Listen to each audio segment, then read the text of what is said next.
Watu wanavunja ATM hapa. Kama mamati. Tanzania is burning.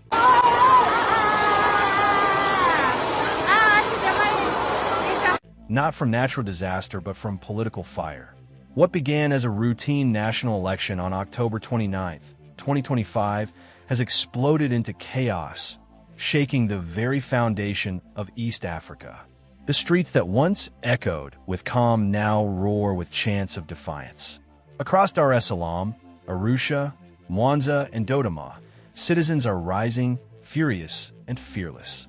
The people of Tanzania, long known for their peace, have reached a breaking point.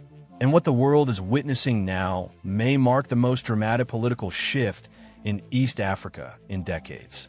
Before we go deeper, remember to like, share, and subscribe to Afro Plus News channel for more detailed, balanced, and fearless reporting on Africa's unfolding stories. What is happening in Tanzania is not just a local crisis. It's a mirror reflecting the continent's growing struggle between power and people, between control and democracy. It all began with a shocking discovery. On the morning of the election, citizens in several districts reported seeing a truck filled with ballot boxes already stuffed with votes, even before polling stations officially opened. Videos and photos of the alleged truck spread across social media, sparking outrage nationwide. How could ballots be completed before the election even started? Was this evidence of fraud?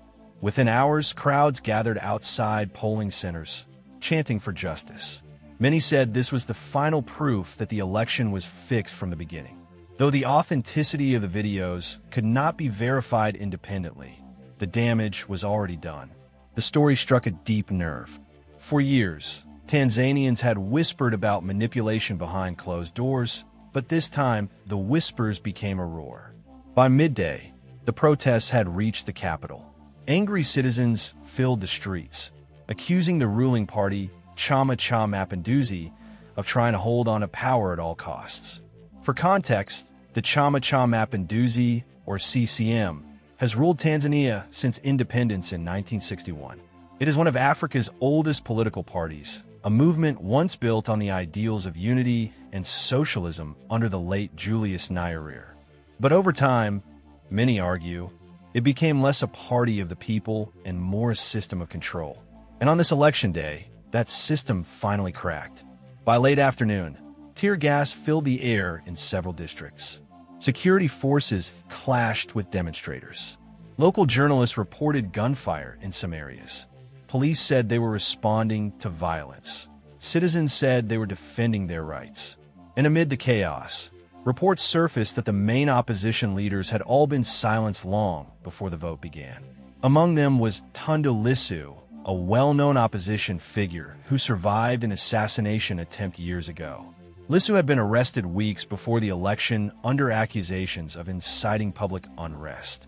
Other opposition candidates were either disqualified or detained. For many Tanzanians, this was not an election.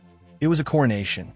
President Samia Suluhu Hassan, once hailed as a reformer and a symbol of national unity, found herself at the center of an unprecedented backlash. When she rose to power in 2021 following the death of John Magufuli, she was celebrated as a historic figure, the first female president in East Africa, a leader who promised dialogue, openness, and reconciliation. But by 2025, that image had changed. Civil society organizations accused her government of shrinking democratic space, censoring media, and arresting activists under anti-terror laws. The optimism that once surrounded her name was fading fast. As videos of protests spread online, young people became the face of resistance.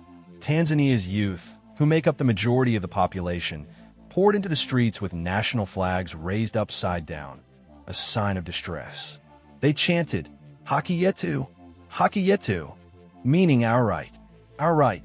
The movement had no single leader, no organized structure, just a shared sense of betrayal and determination. Then, something unexpected happened.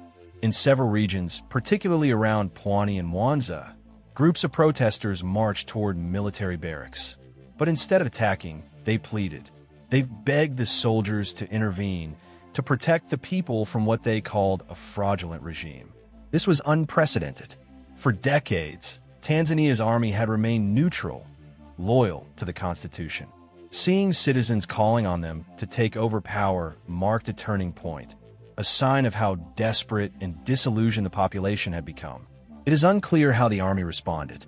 Official statements described these gatherings as disturbances, while eyewitnesses claimed soldiers stood silently behind their gates, watching the crowds. But the symbolism was powerful. The people were no longer turning to politicians for salvation. They were turning to the uniformed guardians of the state. By evening, the government took drastic action. Internet access across the country was shut down. WhatsApp, X, and Facebook went offline. Phone networks became unstable.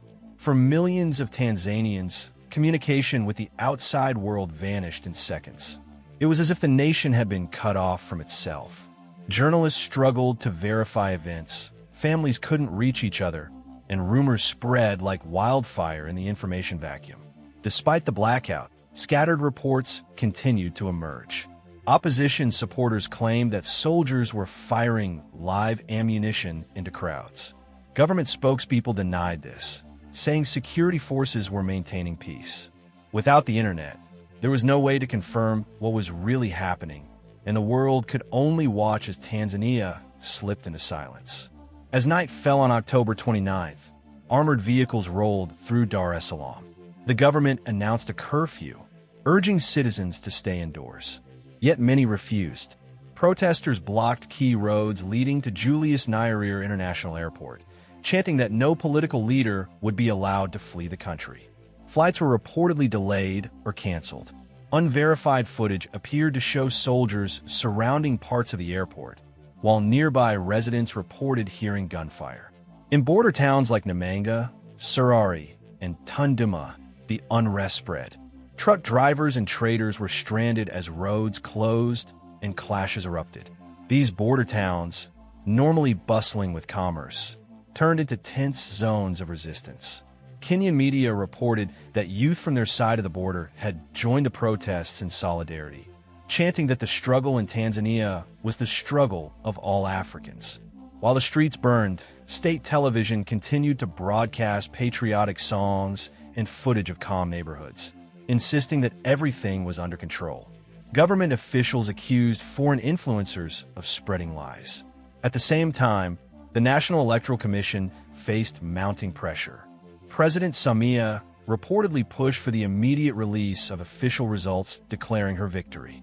Opposition parties rejected the results outright, calling them fabricated and illegitimate.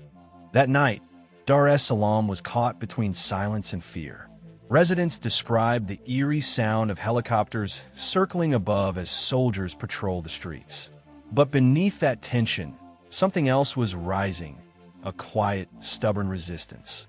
Citizens began using VPNs and radio frequencies to share updates. Others wrote messages on paper and passed them hand to hand. Tanzania had gone dark, but its people had not given up. To understand how the nation reached this boiling point, we must look at the deeper wounds. For decades, Tanzanians have lived under one dominant political machine. While other African nations experimented with multi-party politics, Tanzania's system remained heavily controlled by the ruling elite. Elections happened, but the outcomes rarely changed. Many young citizens grew up knowing only one party, one structure, one direction. Over time, frustration hardened into anger. Economically, too, the situation fed the fire. Youth unemployment soared, cost of living rose, and corruption scandals eroded public trust. Many believed that the government had lost touch with ordinary people. The spark of election fraud was simply the match that lit years of accumulated resentment. Internationally, the silence has been almost as deafening as the crisis itself. While organizations like Amnesty International and Human Rights Watch have condemned the arrests and the internet shutdown, major world powers have been hesitant to speak out. Western governments that often lecture Africa about democracy have issued only vague calls for calm. Some analysts argue that because Tanzania remains geopolitically stable and resource-rich, the global community prefers to look away. But silence has consequences. When the international community stays quiet, It sent a message that power can go unchecked. And in Tanzania, that message is being received loud and clear. The people see it, the youth feel it, and the anger is spreading faster than ever before. Across East Africa, young people are watching Tanzania closely. In Kenya, Uganda, Rwanda, and Malawi, activists are calling this moment a turning point for the continent. They see in Tanzania's struggle a reflection of their own frustrations, a desire for accountability, justice, and genuine democracy. Has Africa reached a new generation of awakening? Or will these cries be silenced once again by force and fear? As dawn approached on October 30th, the smoke had not cleared. Dar es Salaam lay in uneasy quiet. The streets were empty, yet the air was thick with uncertainty. No one knew what would happen next, whether the army would intervene, whether the president would address the nation, or whether the protests would escalate into something far worse. Tanzania now stands at crossroads. One path leads to reform, dialogue, and national healing. The other leads to deeper repression and instability that could shake the entire region. The question is, which path will be chosen? And at what cost? As dawn broke over the skyline of Dar es Salaam, the silence was unnerving. The smell of smoke still hung in the air, and broken glass glittered under the morning light. Tanzania, once seen as a pillar of peace in East Africa, was now on edge. Soldiers stood at every major junction. Roadblocks were everywhere. Curfew announcements echoed through radio broadcasts, urging citizens to remain indoors. But the people were restless. They had tasted defiance, and they were not ready to return quietly to normal life. For those who dared to step outside, the streets painted a grim picture. Burned tires marked where protesters had clashed with security forces the night before. Shop owners opened cautiously, scanning the horizon for signs of trouble.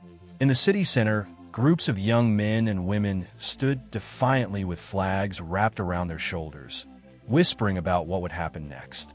Many of them said they no longer trusted any politician, any police officer, or any institution. They said the government had crossed the line.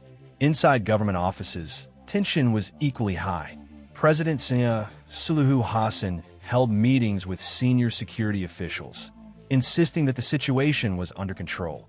But reports from intelligence units painted a different story. Strikes were spreading, and in several regions, local government offices had been seized by protesters. Some police stations had been overrun. What began as election anger had evolved into a movement demanding total change. Then, a new rumor began to circulate, that certain army commanders were refusing to follow orders to suppress civilians. Though unverified, the story spread quickly through radio chatter and whispers in markets. The idea that parts of the army might be sympathizing with the people ignited hope and fear. Hope because it suggested that not everyone in power was willing to defend injustice. Fear because if true, it could push the nation into an even deeper crisis. By mid-morning, sporadic clashes erupted again. Protesters in Arusha and Mwanza blocked major roads, waving banners that read, "Tanzania must be free." In the coastal town of Tanga, groups marched toward a government building before being dispersed by police. Tear gas filled the air once again. The internet remained down, but through creative means, using VPNs, shortwave radios, and satellite phones, Tanzanians abroad were learning what was happening. Diaspora communities began holding protests outside embassies in Nairobi, London, and Washington, calling for international pressure on the Tanzanian government. But the international response was slow. Statements from the United Nations and the African Union were cautious, urging calm and dialogue. Western governments expressed concern, but avoided the word condemnation. Critics said this was a familiar pattern. The world only reacts when African crises threaten their interests. For ordinary Tanzanians, that silence felt like betrayal. They watched as foreign diplomats stayed neutral while their democracy burned.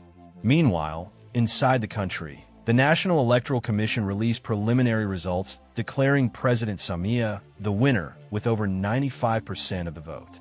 To the ruling party, this was proof of victory. To the people, It was confirmation of fraud. In response, massive crowds gathered again in Dar es Salaam's downtown area, shouting "No more lies." Security forces moved in swiftly. Witnesses reported live bullets being fired in the air. Some protesters were arrested, others fled, but the defiance didn't fade. In the city of Dodoma, a group of university students began circulating a handwritten declaration they called the People's Charter. It demanded the formation of a transitional government, the release of political prisoners, and the resignation of the president. Within hours, copies of the charter appeared across multiple regions, hidden inside newspapers and posted on walls at night. The movement was spreading underground. The more the government tried to suppress it, the stronger it grew. Despite arrests, despite censorship, the will of the people was gaining momentum. What frightened the ruling elite most was not just the protests themselves, but the unity they represented. For the first time in years, Tanzanians from different tribes, religions, and social classes were speaking with one voice. This wasn't just an urban issue. It had reached the villages, the farms, the fishing towns. Everywhere, people were asking the same question. If elections no longer matter, what future is left for democracy? By the third day of unrest, the situation had drawn the attention of neighboring countries. Kenya, which shares a long border and strong economic ties with Tanzania, called an emergency security meeting. Reports of Kenyan youth crossing into Tanzania to support protesters alarmed Nairobi. Ugandan authorities increased military patrols along their frontier. East Africa was beginning to feel the ripple effects of Tanzania's turmoil. Meanwhile, whispers began to spread of secret meetings between senior army officers and government officials. Some sources claimed that the president had ordered loyalist forces to protect key installations, fearing a split within the military.